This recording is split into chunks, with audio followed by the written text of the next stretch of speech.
Amigos, bienvenidos a otra emisión de este noticiero TVN 24. Hoy es martes 9 de julio y estas son las principales informaciones.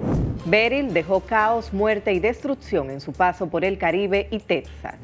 Cámara de Diputados aprueba en primera lectura el Código Penal. Y las declaraciones de Eugenio Cedeño no nos representan, dice PRM. La Cámara de Diputados aprobó hoy en primera lectura sin revisión el proyecto del nuevo Código Penal enviado por el Senado. La pieza propuesta por Rogelio Henao fue aprobada con 100 votos a favor y 9 en contra. El presidente de la Cámara de Diputados, Alfredo Pacheco, sostuvo que hay que darle una señal al país, independientemente de las posiciones individuales, para que la nación tenga una mejor ley penal. El Partido Revolucionario Moderno dice que las declaraciones del diputado Eugenio Cedeño no los representa. Veamos los detalles con nuestra compañera Albanelis Díaz.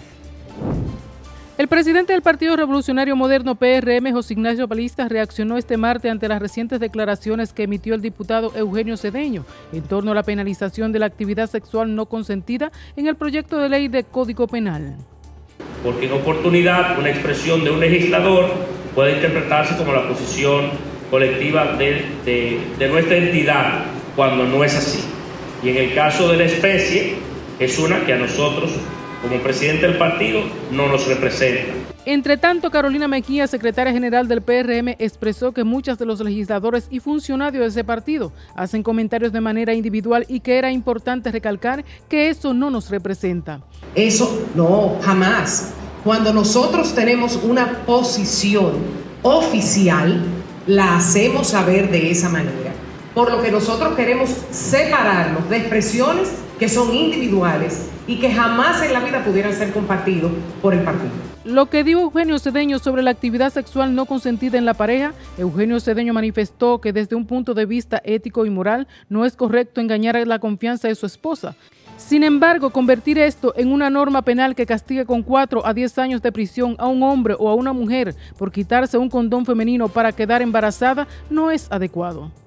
El Código Penal no puede incluir una disposición que establezca de 4 a 10 años de prisión para un hombre por quitarse el condón durante un encuentro íntimo, como está contemplado en el nuevo código. Tampoco puede imponer a una sanción de 4 a 10 años de prisión por tener relaciones sexuales con mi esposa mediante engaño o artimaña. El Código Penal no puede crear una trampa que permita que mi esposa me meta preso o que yo pueda meterla presa o que mi hijo pueda encarcelar a su madrastra por tener sexo conmigo en una situación en la que no tengo plena conciencia de estar llevando a cabo el acto sexual. ¿Cómo lo van a probar? ¿Dónde colocarán las cámaras en la habitación? ¿A quién le creerán cuando alguien diga que fue engañado?, planteó el legislador por el Partido Revolucionario Moderno, PRM. Para TVN 24, Alba Díaz. En ese mismo orden, Profamilia manifestó este martes que las recientes declaraciones del diputado de La Romana, Eugenio Cedeño, en torno a la penalización de la actividad sexual no consentida en el proyecto de ley de Código Penal que aprobó el Senado son un claro ejemplo de violencia machista que aún persiste en la sociedad dominicana. Sus palabras no solo son ofensivas, sino que promueven y perpetúan la idea de que las mujeres son propiedad de sus esposos y que no tienen autonomía sobre sus propios cuerpos, sostuvo la institución mediante un comunicado publicado en su cuenta de Instagram. En ese mismo orden, el diputado de La Romana, Eugenio Cedeño, acusó a los medios de comunicación de tergiversar y manipular sus declaraciones en torno a la penalización de la actividad sexual no consentida en el proyecto de ley del Código Penal que aprobó el Senado. Muchos medios de comunicación se prestan a distorsionar, tergiversar y manipular para destruir la moral, la honra y la carrera de las personas, incluso hasta para echarlos a pelear con su mujer y sus hijos, lo cual es un acto bajo y asqueroso, expresó el legislador por el Partido Revolucionario Moderno PRM al ser abordado por periodistas en el Congreso Nacional. Y se entregó a las autoridades Rafael Coste Solano, alias Pato Lao, y Titi, de 24 años, vinculado con la muerte de la joven de 19 años, Arleni Sánchez López, en un hecho ocurrido el 7 de julio en Herrera. En otro orden, vendedores de pollo del mercado de Los Minas denunciaron la escasez y alza de la libra de pollo. Se ha registrado un desabastecimiento de la carne blanca, lo que ha generado tanto un fenómeno de especulación y un alza en sus precios, según denunciaron al Listín Diario vendedores de pollo en mercados del Distrito Nacional. Algunos polleros del Mercado Nuevo de la Duarte y Villa Consuelo, consultados ayer por este diario, indicaron que el precio de la libra del producto al detalle oscila entre los 80 a 85 pesos y hasta 90, mientras que el precio en granja está a 42 pesos. La dirección de la Policía Nacional de La Vega dispuso la sustitución del general Horizon Olivense Minaya como director regional de la uniformada en esta provincia y su posición ahora será ocupada por el general Betances Hernández. El cambio ocurre luego de que 4 hombres fueran ultimados a tiros en el sector Los Pomos. El primer tribunal colegiado del Distrito Nacional fijó para este miércoles 10 de julio a las 2 de la tarde el inicio del nuevo juicio de fondo contra Argenis Contreras, Lilian Francisca Suárez, Víctor Ravelo Campos y José Mercado, imputados por la muerte del abogado y profesor universitario Junior Ramírez Ferreras.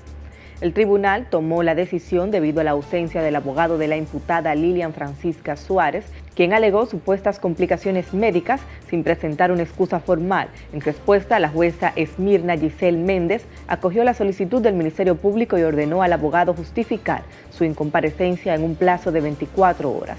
A la salida de la audiencia, los fiscales Pedro Frías Morillo, Warner Cubilete García y Rosa Isabel, adscritos en la Procuraduría Especializada de Persecución a la Corrupción Administrativa, PEPCA, afirmaron estar preparados para el inicio de este nuevo proceso penal en el que buscarán sanciones más severas. Y el Movimiento Cívico Participación Ciudadana responsabilizó al liderazgo del Partido Revolucionario Moderno de la aprobación de un código penal que protege la corrupción estableciendo límites a su enjuiciamiento, vulnera derechos fundamentales de mujeres, niños y minorías bajo el falso argumento de querer modernizar un instrumento legal como el que actualmente nos rige, sin importar el precio que haya que pagar. La organización cívica indica que la dirección del partido de gobierno no se puede escuchar en el carácter corporativo del Congreso para disminuir su responsabilidad en una legislación que de aprobarse llevaría al país a la norma de Estado teocráticos que hoy en día son parías internacionales. Por esta razón hacemos un llamado al presidente de la República, Luis Abinader, a que cumpla con su palabra y ejerza su liderazgo en la bancada de su partido, indicó la institución. Y el patrimonio de Abel Martínez, pasado candidato presidencial del Partido de la Liberación Dominicana, PLD, experimentó un aumento de 106.18% durante los 8 años en los que estuvo al frente de la Alcaldía de Santiago, de acuerdo con las declaraciones juradas colgadas en el hipervínculo de las consultas de la Cámara de Cuentas. Martínez vio fluctuar positivamente el valor de sus bienes desde 27.5 millones de pesos en el 2016 hasta 56.7 millones de pesos en el 2024, momento en el que dio paso a otra administración que se estrenó en abril pasado. El mayor salto en su situación patrimonial lo reportó el exalcalde entre 2016 y 2020, cuando sus bienes pasaron de 27.5 millones de pesos a 46.1 millones de pesos, de modo que en sus últimos 4 años vio avanzar mucho menos sus arcas. Las riquezas de Martínez se concentran en especial en bienes raíces, tanto de carácter residencial como de denominación rural, lo que puede explicar que su patrimonio crezca al mismo ritmo con el que se aprecian las propiedades inmobiliarias en República Dominicana. El presidente de la Federación Dominicana de Municipios y alcalde de La Vega, Kelvin Cruz, hizo un llamado al presidente de la Dirección Nacional de Control de Drogas, DNCD, para que enfrente con determinación la propagación del microtráfico, porque este flagelo se nos está yendo de las manos, indicó. Aquí tenemos una cifra récord que de manera magistral el director de la DNCD ha incautado más droga en 4 años que en los 20 años anteriores. Pero el microtráfico se nos está yendo de las manos. El microtráfico se nos está yendo de las manos y no queremos que la mala noticia llegue a la puerta de la casa de uno de los que está viendo esta noticia.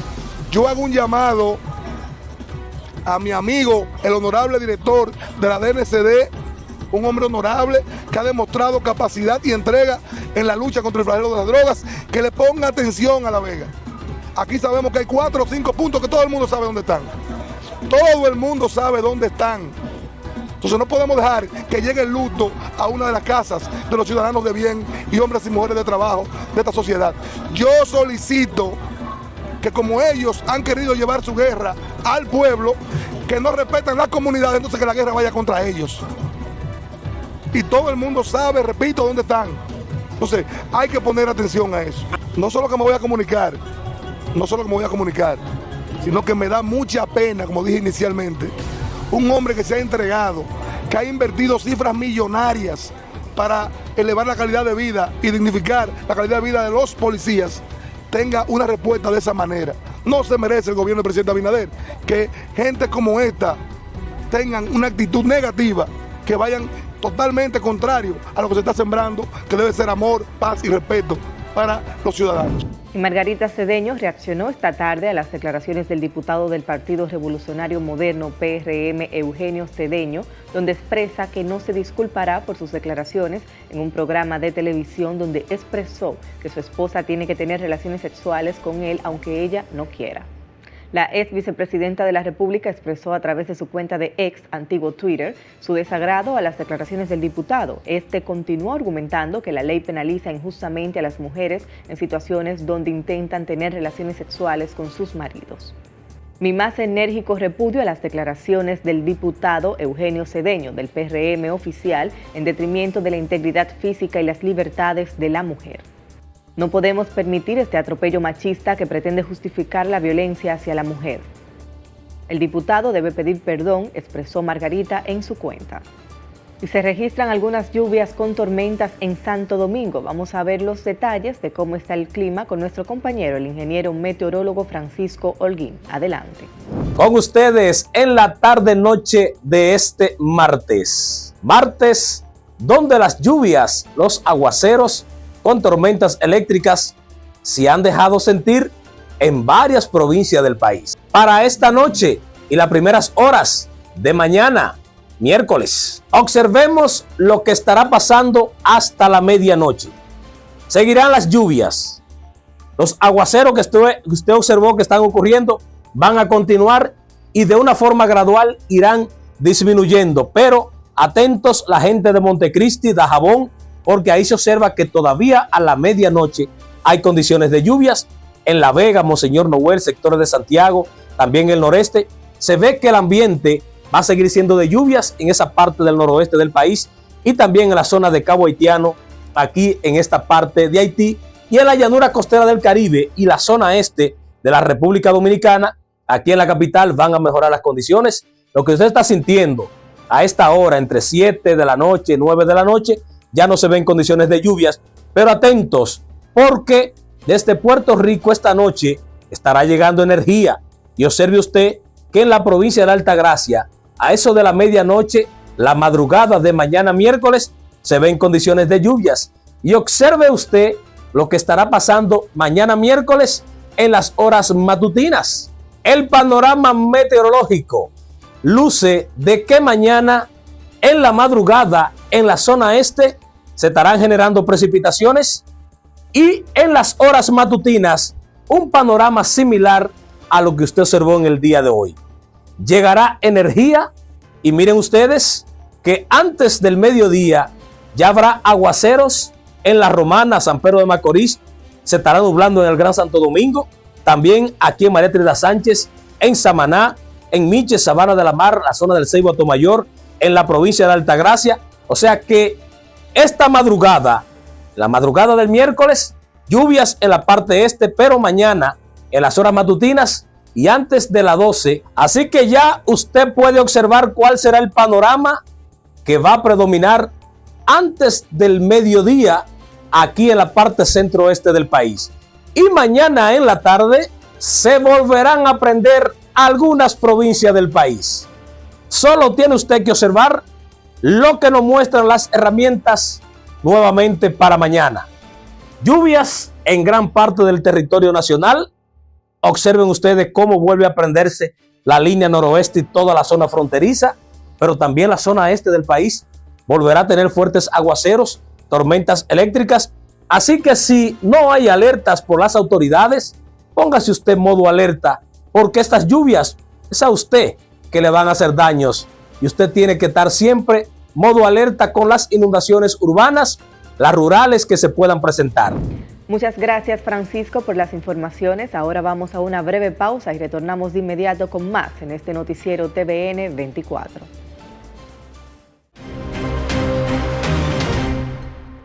Ahora en Voz puede disfrutar de la expresión de la tarde con los destacados periodistas y comunicadores Adolfo Salomón, que ayer el presidente Luis Abinader, Carmen Curiel, quizás la inteligencia, Roberto Gil y Ángela Costa. posición del presidente. De lunes a viernes de 3 a 5 de la tarde, La Expresión de la Tarde, por Voz, Canal 85, y en nuestras redes sociales, @tvn24.do, @VozMediaNet, en TikTok, @tvn24do, en nuestra página web, Voz Media Network, en YouTube, Voz Media Network, TVN24DO.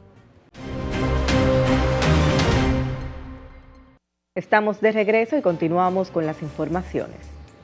El alcalde de Santiago de los Caballeros, Ulises Rodríguez, declaró un patrimonio por 47.5 millones de pesos de acuerdo con un documento colgado en la página electrónica de la Cámara de Cuentas. Las riquezas del recién electo alcalde de Santiago de los Caballeros se concentran en bienes raíces, vehículos de motor y productos financieros a nombre suyo y de su cónyuge. Rodríguez declaró la propiedad de 2 apartamentos residenciales, uno por valor de 6.7 millones de pesos y otro que se contabiliza en 12.13 millones de pesos. Si se quiere un código penal moderno, se deben implicar todos los aspectos y las 3 causales para el aborto entran en esa parte. La afirmación la hace el abogado constitucionalista Nacef Perdomo Cordero, quien explicó que no se trata de pedir aborto libre, sino de excepciones que atienden a derechos fundamentales de la mujer. El jurista explicó que el Código Penal aprobado en el Senado hace unos días establece el estado de necesidad, que no es más que si tu situación es necesaria para preservar tu vida, aunque sería un delito, no se te puede juzgar.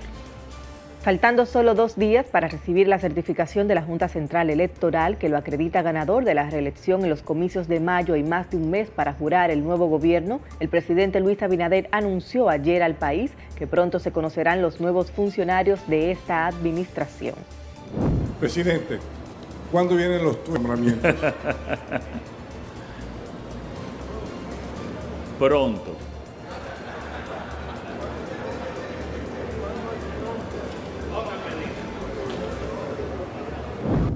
Van a venir pronto, aseguró el mandatario al encabezar el encuentro La Semanal desde Montecristi, donde inauguró y entregó varias obras. Al inicio de la actual gestión, que concluye el 16 de agosto, Abinader hizo los nombramientos de casi todos los funcionarios antes de la toma de la juramentación. En otro orden, el director ejecutivo del Instituto de Abogados para la Protección del Medio Ambiente, INSAPROMA, Eurén Cuevas, emplazó a la Procuradora de la República, Miriam Germán Brito, a que revele las razones por las que se abstiene de perseguir los graves crímenes cometidos por Odebrecht en la central termoeléctrica Punta Catalina. En rueda de prensa celebrada el 28 de junio pasado, la magistrada Miriam Germán Brito admitió que desistió de investigar a Odebrecht 2.0 como había anunciado al inicio de esta administración. La procuradora en esa ocasión manifestó que esa investigación no está en curso, pero que no puede ni debe revelar las razones por las cuales desistió de la misma. Cuevas hizo un llamado a la procuradora Germán para que evite la mácula de cometer prevaricación, porque dejar de perseguir el crimen de corrupción más grande cometido en el país y callar las razones por las cuales no se persigue necesariamente es incurrir en prevaricación, según el artículo 126 del Código Penal.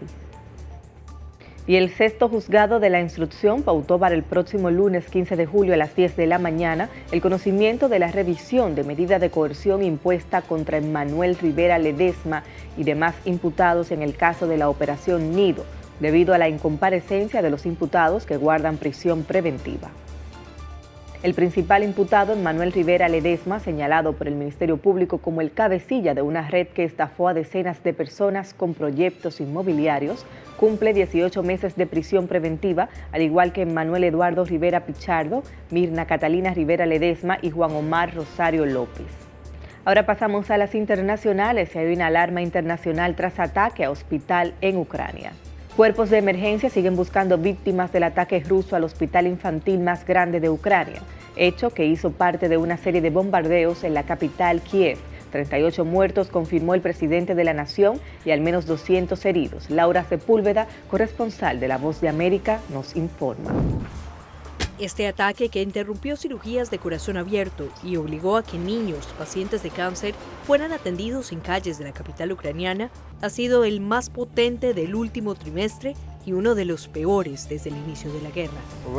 Cuando fue bombardeado, el hospital tenía alrededor de 675 pacientes.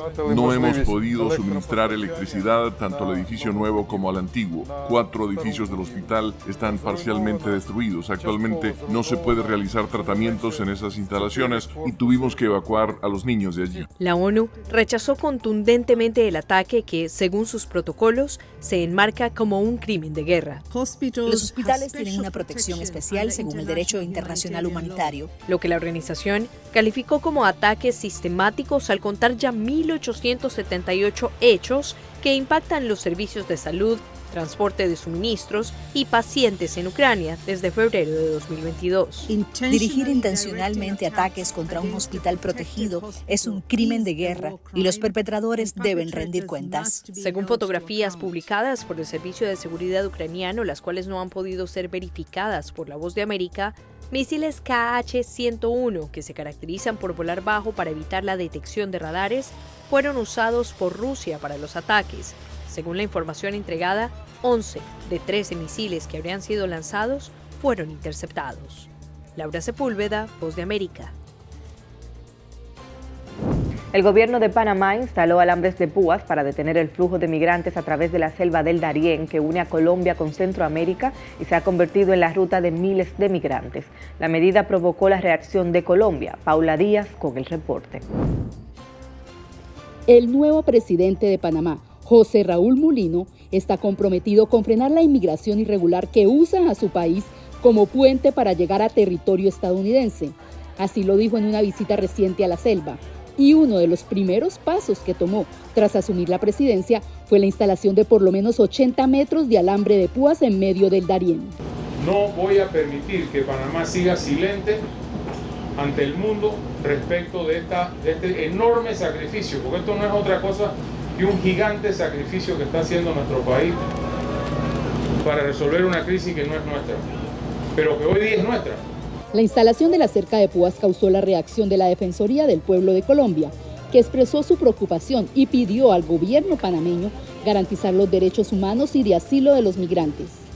Tras el anuncio del gobierno de Panamá de cerrar pasos fronterizos en el Darién, exhortamos al gobierno nacional a solicitarle a las autoridades panameñas observar y estar al tanto de cuán importante son los postulados del derecho internacional de los derechos humanos y garantías de no devolución de los migrantes, susceptibles de asilo y con necesidad de protección internacional. Más de 500.000 de personas cruzaron el año pasado el corredor migratorio en la frontera con Colombia.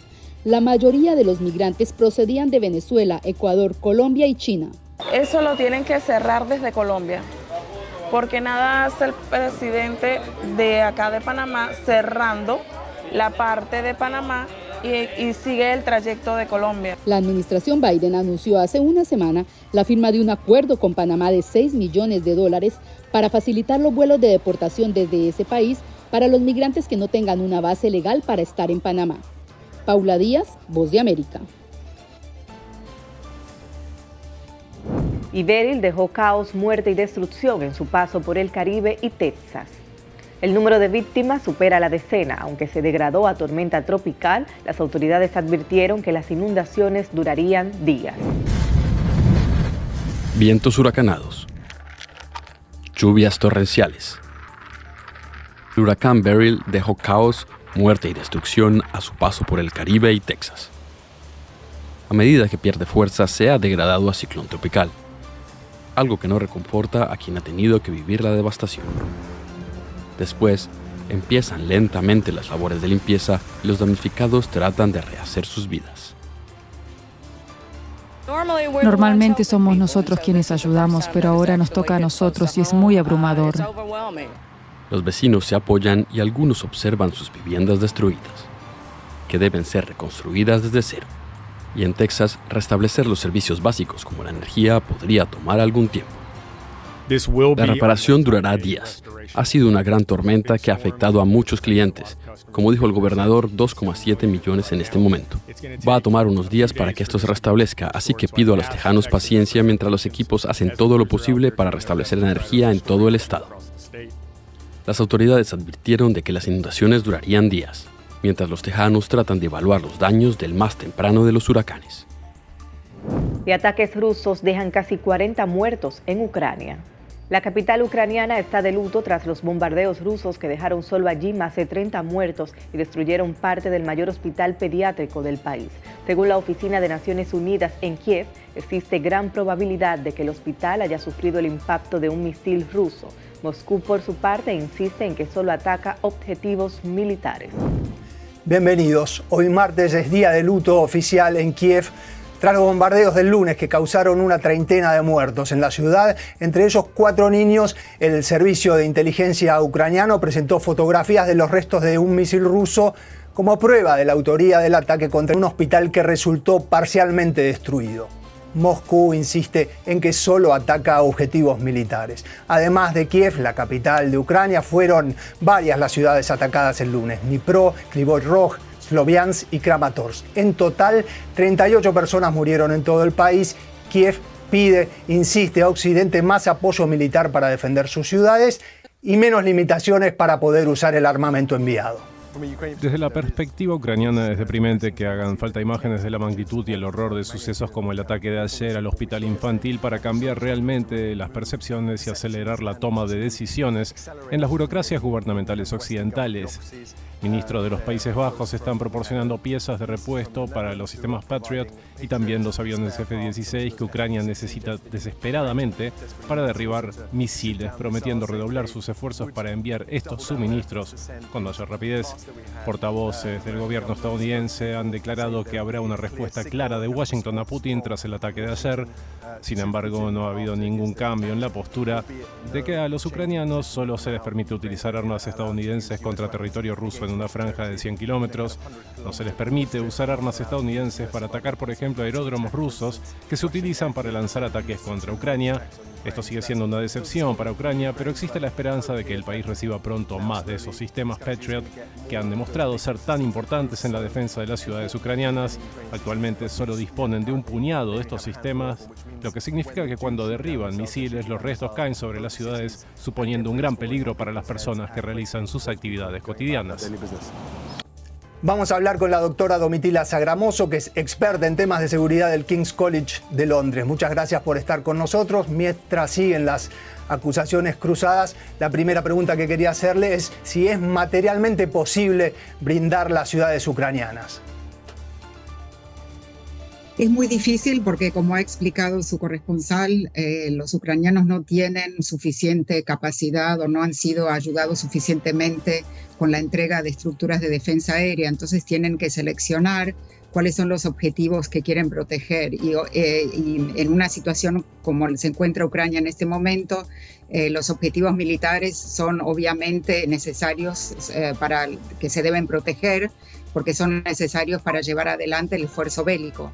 Entonces es muy difícil proteger todas las estructuras civiles. También hay que intentar proteger, por ejemplo, las estructuras energéticas, que son también bastante vulnerables porque Rusia las ha intentado bombardear muchas veces.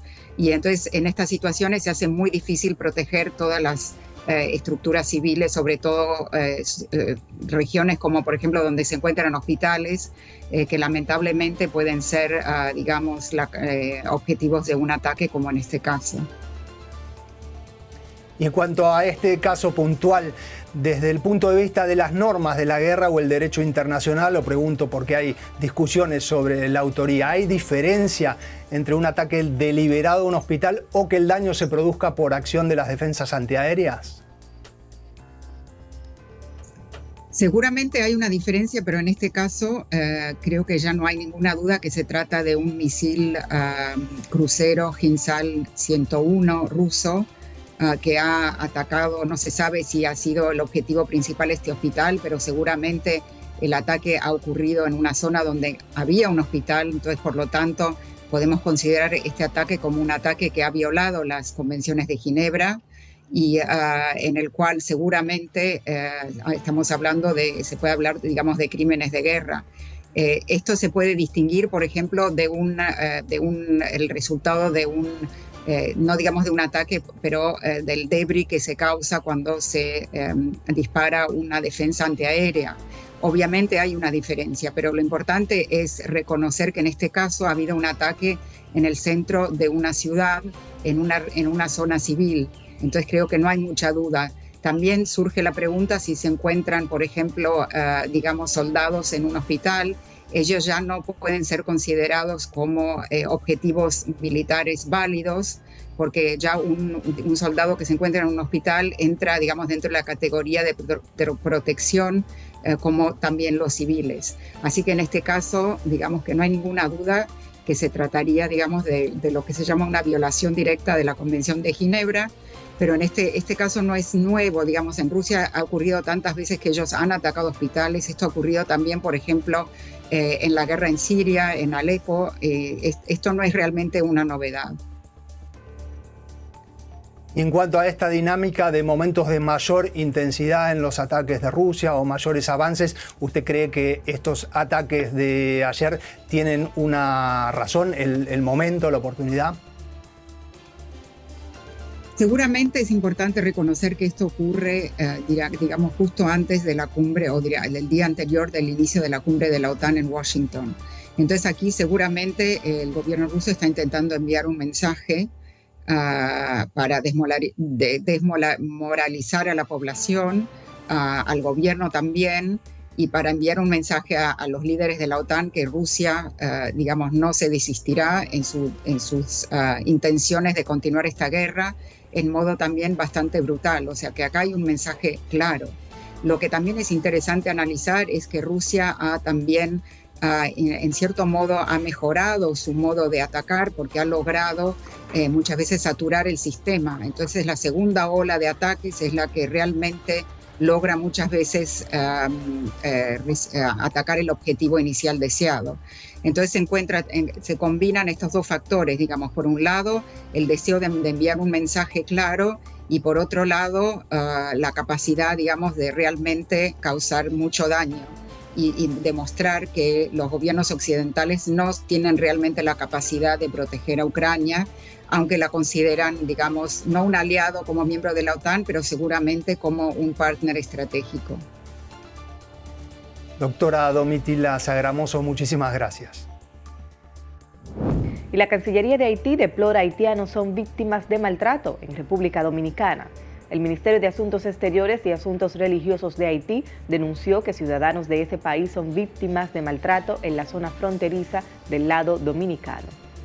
A través de la cuenta oficial de X, antiguo Twitter, deploraron la muerte de 3 haitianos, así como solicitaron a las autoridades dominicanas tomar medidas para determinar las circunstancias en las que sucedieron los hechos, así como identificar a los culpables. Una vez más, los ciudadanos haitianos son víctimas de malos tratos donde se niega a aceptarlos como personas en la zona fronteriza y en territorio dominicano. Deploramos la muerte de 3 compatriotas y pedimos a las autoridades dominicanas que tomen todas las medidas para determinar las circunstancias de estas muertes e identificar a los culpables, se lee en la publicación. Y Shakira actuará en el descanso de la final de la Copa América que se disputará el domingo 14 de julio en el Hard Rock Stadium de Miami, Estados Unidos, anunció este martes la Conmebol. Es la primera vez que habrá una actuación musical durante el descanso de una final de la Copa América. Es una superestrella que creyó en grande y que representa y magnifica la grandeza latinoamericana en el mundo, dijo en un mensaje en la red social X Alejandro Domínguez, presidente de la Conmebol. Así hemos llegado al final de esta emisión de Noticias TVN 24. Pamela Rojas les acompañó. Nos vemos mañana si Dios lo permite.